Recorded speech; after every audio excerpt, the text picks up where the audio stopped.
lourds comme Gagny en sont truffés. Je vais évidemment parler des semi-conducteurs. On en a évoqué un mot lors de nos témoignages précédents. Vous le savez, cette crise des semi-conducteurs, évidemment, elle est absolument prépondérante en ce moment. Elle émaille toutes les industries et tous les secteurs. Mais comment est-ce que justement on produit déjà des semi-conducteurs? On va en parler avec un des leaders du secteur, ST Microelectronics.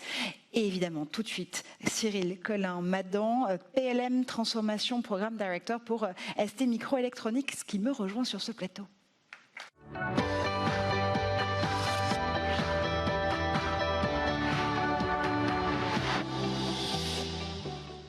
Bonjour Cyril. Bonjour Marjorie. Comment est-ce que le leader du semi-conducteur accélère en mode collaboratif? Ça va être tout le programme de notre séquence et de notre interview ici. Mais d'abord, évidemment, les semi-conducteurs, on en entend beaucoup parler en ce moment dans l'actualité. Nos précédents témoignages industriels et mobilité, ils sont beaucoup revenus parce que forcément, c'est le nerf de la guerre en ce moment. Si on revient à ST Microelectronics en soi, qu'est-ce que vous faites? Quelle est la mission de l'entreprise? C'est aussi un groupe qui est très intéressant parce qu'il est franco-italien, il est donc européen par excellence. Alors oui, merci. Déjà, je suis très heureux d'être avec vous et de partager quelques-unes de mes passions. J'ai le privilège de travailler pour une très belle entreprise qui s'appelle ST Microelectronics. Alors, qui sommes-nous? Nous sommes un des leaders du marché du semi-conducteur. Nous sommes une entreprise dite intégrée, c'est-à-dire un IDM, Integrated Device Manufacturer. Ça veut dire quoi? Ça veut dire qu'on a verticalisé notre chaîne de valeur. Nous avons donc la chaîne de conception, le développement des produits, la production. Nous avons nos propres usines et bien évidemment, nous déployons des solutions vis-à-vis de nos clients. Nous sommes 50 000 collaborateurs. Nous avons plus de 100 000 clients. Et le moteur de ST, c'est clairement l'innovation. Cette innovation, nous la faisons avec nos 8000 collaborateurs qui travaillent en R&D, dans ST, mais nous le faisons aussi avec un grand nombre de partenaires. Et j'ai le plaisir de vous dire que Dassault Systèmes est un de nos partenaires, et nous allons en parler. Enfin, je parlais un peu de fierté d'appartenir à ST tout à l'heure. J'aime beaucoup cette entreprise parce que ça fait longtemps que c'est une entreprise qui est profondément écologique. Et je vais juste vous donner un exemple. Nous possédons nos propres usines et nous avons un programme pour être carbone neutral en 2027. C'est quand même assez ambitieux pour des entreprises qui ont leurs propres usines. Donc voilà qui nous sommes, voilà qui est ST Microelectronics. Ouais, c'est en effet une belle ambition sur Carbon Neutral pour 2027. C'est même mieux que la plupart des États et des entreprises qui se réunissent en ce moment, encore une fois, à la COP 26. On l'a dit, évidemment, cette guerre des semi-conducteurs, elle est partout présente dans l'actualité parce que vous avez beaucoup de concurrents, notamment en Asie, que cette pandémie a coupé justement beaucoup d'industries de leur approvisionnement en semi-conducteurs. Si on résume concrètement, là, quand on se parle en novembre 2021, on en est où? Alors, en fait, l'industrie du semi-conducteur est un paradoxe. Ça fait 60 ans que cette industrie existe. 60 ans, d'accord? Et les gens l'ont découverte sous les feux de l'actualité actuelle. Alors, pourquoi les semi-conducteurs sont aussi structurants? Parce qu'en fait, nous sommes présents pour nous tous en tant que consommateurs, mais aussi pour nous tous en tant qu'industriels. Je vais vous donner quelques exemples. Bon, prenons mon téléphone, là, je ne vous dis pas la marque. Si vous sortez votre téléphone, d'accord, je peux vous dire qu'en grande majorité, vous avez un ou plusieurs composants d'ST dans votre téléphone.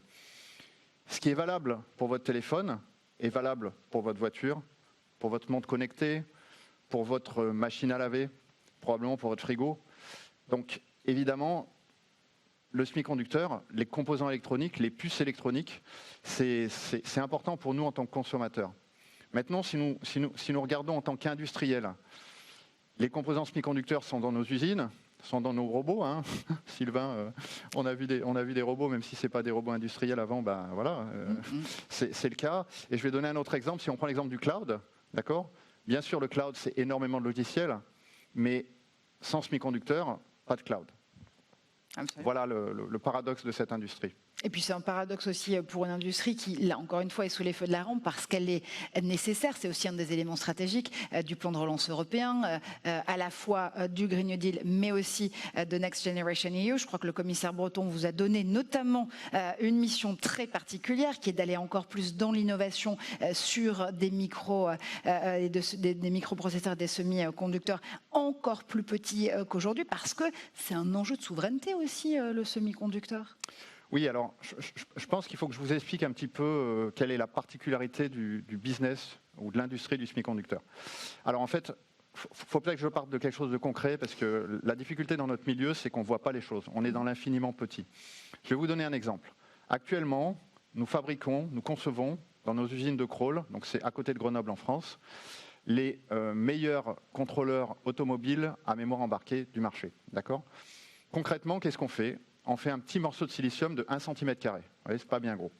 Sur ce cm², d'accord, on va créer 1 milliard de transistors. D'accord ?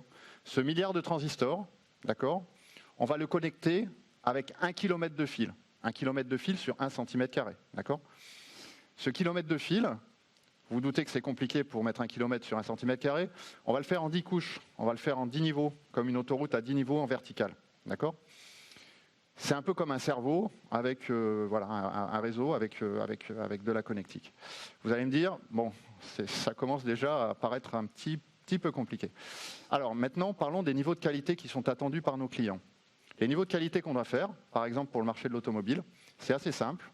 Si on livre 1 milliard de puces, 1 milliard, il faut qu'on ait à la fin que notre client n'ait que quelques puces qui ne marchent pas quand on lui les livre. D'accord ? Quelques puces sur 1 milliard.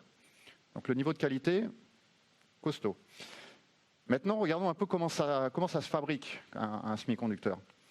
Eh bien, si on prend notre puce de 1 cm² dans notre usine de Crolles, elle va vivre 3 mois, pour être fabriquée, elle va vivre 3 mois dans notre usine de Crolles, où elle va subir des milliers d'étapes sur des centaines d'équipements.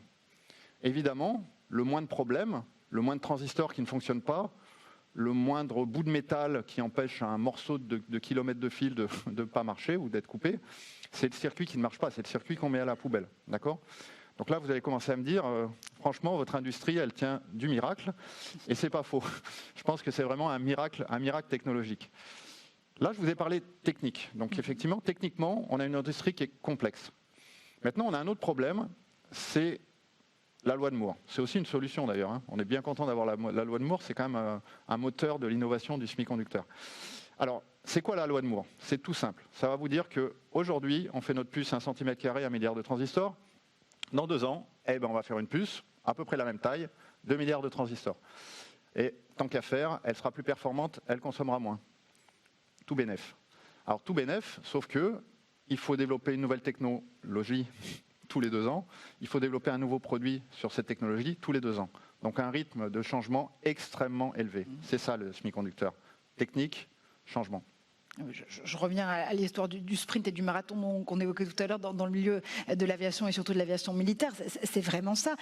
Ce qui veut dire que, encore une fois, c'est le moment où tout le partenariat stratégique avec Dassault Systèmes va pouvoir prendre corps et va pouvoir du coup expliquer comment vous arrivez à pouvoir rendre possible ce miracle technologique, ce miracle industriel. Oui, merci. En fait, nos ambitions sont simples. C'est ce qu'on souhaite faire avec Dassault Systèmes, c'est déployer ce qu'on appelle un PLM au sein de ST Microélectronique. Un PLM, c'est quoi ? C'est Product Lifecycle Management. Beaucoup d'entre vous en ont parlé, mais pour simplifier, c'est un mélange entre un outil collaboratif et une base de données. C'est tout ce qu'il faut à un employé d'une compagnie, en l'occurrence ST, pouvoir travailler de la bonne manière. Alors maintenant, quelles sont nos ambitions au niveau du PLM pour ST ? Nos ambitions, elles sont assez simples, c'est ce que j'appellerais une ambition holistique, c'est-à-dire globale.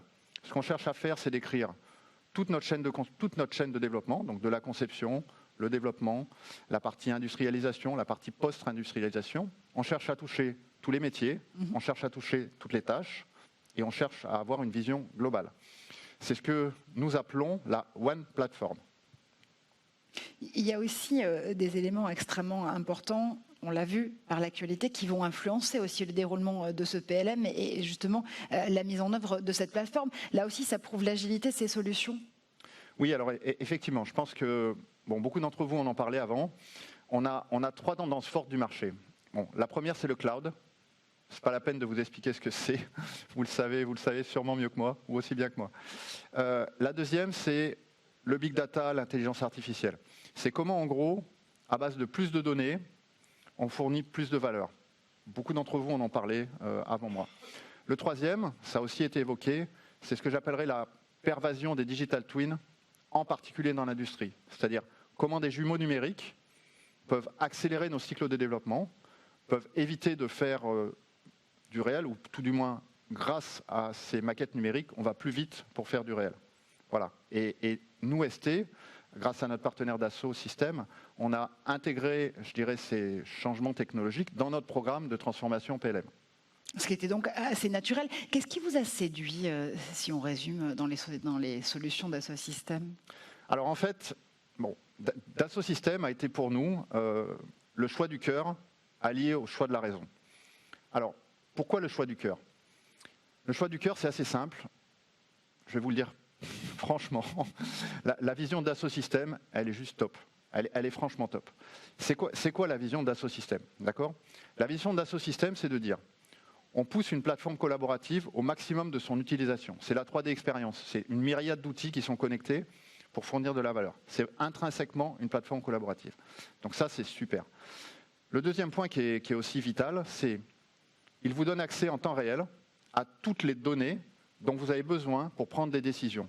Prendre des décisions de manière agile, mais prendre des décisions sur des données. D'accord? C'est ça la vision de Dassault. Et je peux vous dire que je signe avec les 2 mains qu'on veut la même, et on va faire la même chose à ST. D'accord? Donc ça, c'est le choix du cœur. Maintenant, le choix de la raison. En fait, quand on a regardé les différents systèmes PLM, on s'est vite aperçu qu'il y avait de belles solutions, mais il n'y avait pas vraiment un PLM qui couvrait entièrement les besoins du semi-conducteur. Ça n'existait pas sur le marché. D'accord? Donc notre choix était assez simple, a été de dire prenons le meilleur industriel avec le meilleur PLM de la planète, en l'occurrence Dassault Systèmes. Travaillons avec un super intégrateur. Je pense qu'il y en a au moins 2 dans la salle, là, donc merci Capgemini, d'accord, puisque il nous aide franchement sur ce programme. Et puis prenons ST Microélectronique, que je vous ai décrite avant, un beau leader du marché du semi-conducteur. Et grâce à ça, on va faire ce projet. Et c'est ce que nous appelons, c'est ce que j'appelle la One Team. Bon, voilà, je pense qu'on peut arrêter ce 3D expérience ici. Tout a été dit. Je regarde Philippe Bess et Olivier Rébé qui me disent absolument. Non, on va quand même continuer parce qu'on a encore beaucoup d'exemples ensemble à déployer. Merci Cyril pour ce témoignage. En effet, mais comment est-ce qu'on peut paramétrer les conditions de succès quand on déploie un PLM et surtout dans le cas de ST Microelectronics? Alors, en fait, on a beaucoup parlé de technique, d'accord? On a beaucoup parlé technique et c'est bien parce que tout ce qu'on fait, c'est technique. Une plateforme collaborative, c'est compliqué, c'est complexe. C'est pas compliqué, c'est complexe et ça demande une certaine mise en œuvre.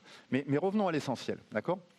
Pourquoi on veut déployer une plateforme PLM dans une grande entreprise comme ST Microélectronique? On veut le faire pour aider les gens, d'accord? On veut le faire pour que chaque personne, le matin, quand elle travaille, les choses soient plus simples, qu'elle ait accès à toutes les données dont elle a besoin pour travailler de manière sereine et efficace. D'accord? C'est ça. La base, c'est celle-là. D'accord? Donc bien évidemment, ça veut dire que le plus important dans ces grands programmes de transformation, c'est comment on gère ce changement. Comment on change les comportements des personnes. Et pour moi, ou pour nous, les points fondamentaux, c'est de changer les comportements avec ce que nous appelons les 3 T. D'accord? Les 3 T, c'est teamwork, trust et transparency. Alors, ces 3 comportements sont nécessaires pour déployer de manière holistique une plateforme collaborative dans une entreprise, en l'occurrence ST. Mais le PLM, ou une plateforme collaborative, en l'occurrence la 3D Experience Platform, est aussi un objet nécessaire pour pratiquer ces comportements. Ce qui est difficile avec les comportements, c'est que bien sûr on doit les afficher, mais pour les vivre, il faut les pratiquer. D'accord? Donc on les pratique grâce à la plateforme PLM, les 3 T. Alors, vous allez me dire, Monsieur Colin-Madan, vous êtes bien gentil avec vos concepts de comportement, avec vos 3 T là, mais concrètement, vous vous le faites comment? Ouais, Voyez, concrètement, vous le faites comment, du coup, voilà. Cyril? Ça, Vous me je posez la confirme, question, je par pose la exemple. question directement. Donc concrètement, c'est assez simple. On utilise une technique que j'utilise moi-même. Alors peut-être certains pourront témoigner si j'y arrive ou pas. Hein, on discutera ça à la pause café. C'est une technique dite de radical candor. Alors, c'est quoi le radical candor? C'est super simple en fait. Le radical candor, c'est de dire, dans le monde de l'entreprise, vous devez faire deux choses. Challenge directly, care personally. Ça veut dire quoi? Challenge directly. Ben, c'est simple en fait. Hein. Vous dites les choses. Vous dites les choses qui marchent. Vous dites les choses qui ne marchent pas. Vous dites les succès. Vous traitez les problèmes. Voilà, vous dites les choses telles qu'elles sont. Donc, challenge directly. Le deuxième point, c'est care personally. Vous le faites, ou idéalement il faut le faire, en bienveillance, avec la sincère volonté de vouloir aider les personnes. La sincère volonté de vouloir aider les personnes. Et si vous faites les deux, donc care personally, challenge directly, eh bien ça marche super bien. Non seulement ça marche super bien pour vous, ça marche super bien avec vos collaborateurs, ça marche super bien pour le projet, ça fonctionne. Alors je vais vous donner un petit exemple. Peut-être qu'il va vous paraître caricatural, peut-être que ça n'existe pas dans vos entreprises, mais je vais vous le donner quand même. Prenons une équipe. Une équipe, elle vient de recevoir sa dernière plateforme PLM flambant neuf d'Asso Systèmes, tip top, tout parfait, nickel, techniquement, super. Tout le monde est formé, super, ça marche super bien. Bon. Les gens, ils jouent le jeu à fond, ils mettent les données dans la plateforme, ils expliquent ce qui marche, ils ont mis leur statut, leurs actions, où ils en sont sur la tâche Y du projet W, nickel. Bon, si la première chose que fait le manager quand il a accès à cette plateforme, c'est de regarder un peu ce que fait son équipe, et puis il s'aperçoit que finalement, collaborateur X est en retard hein, sur sa tâche, là, pas terrible quand même, hein, il a plusieurs semaines de retard à rattraper. Bon, qu'est-ce qu'il fait? Il convoque cette personne, et puis il lui explique gentiment, mais quand même un peu fermement, qu'il est quand même nécessaire qu'il fasse le boulot, parce que là ça ne va pas quand même. Hein. Si on fait ça, je peux vous dire que la prochaine fois, ce collaborateur va réfléchir à 2 fois avant de transcrire de manière réelle et non, on va dire, enrobée, le statut de son activité. Et si c'est ça, on aura une difficulté de déploiement de la plateforme, simplement liée à un manque de comportement adéquat, typiquement à un manque de bienveillance. D'accord ? Donc pour résumer, notre plan, en fait, il est assez simple. D'accord ? Le plan de déploiement dans ST, il est assez simple. One team, one platform, les 3 T et radical candor. J'espère que c'est clair. Si toutefois ça n'était pas, vraiment, on peut revenir, vous en parler lors on de a le café pause. après. Donc. Exactement, on a un petit café après, donc on peut absolument venir vous reposer des questions. En résumé, si je puis me permettre, j'ai l'impression d'avoir affaire à un homme heureux. Alors oui, on va parler de ça. En fait, je dirais, on est vraiment en train de créer une belle plateforme collaborative pour le marché du semi-conducteur. D'accord ? Et vous avez raison, Marjorie, je suis heureux. En fait, je suis d'abord heureux en tant qu'ingénieur, parce que le boulot qu'on fait là ensemble, techniquement, bon d'abord on s'éclate, ensuite on fait un truc super. Il y a quelques architectes dans la salle là, qui se reconnaîtront. On fait un bel objet. Voilà, techniquement c'est quelque chose d'abouti. Et bon, je sais pas, je pense qu'il y a quelques ingénieurs dans la salle. Voilà, ça nous parle. Ensuite, je suis heureux en tant qu'employé de ST Microélectronique. Pourquoi ? Parce qu'on est en train de déployer une belle plateforme sur beaucoup de monde dans notre entreprise pour sincèrement aider les gens. Voilà, c'est aussi simple que ça. Donc je suis content et je suis aussi fier de faire ce projet avec vous et pour notre entreprise. Ensuite, je suis heureux en tant qu'industriel du semi-conducteur.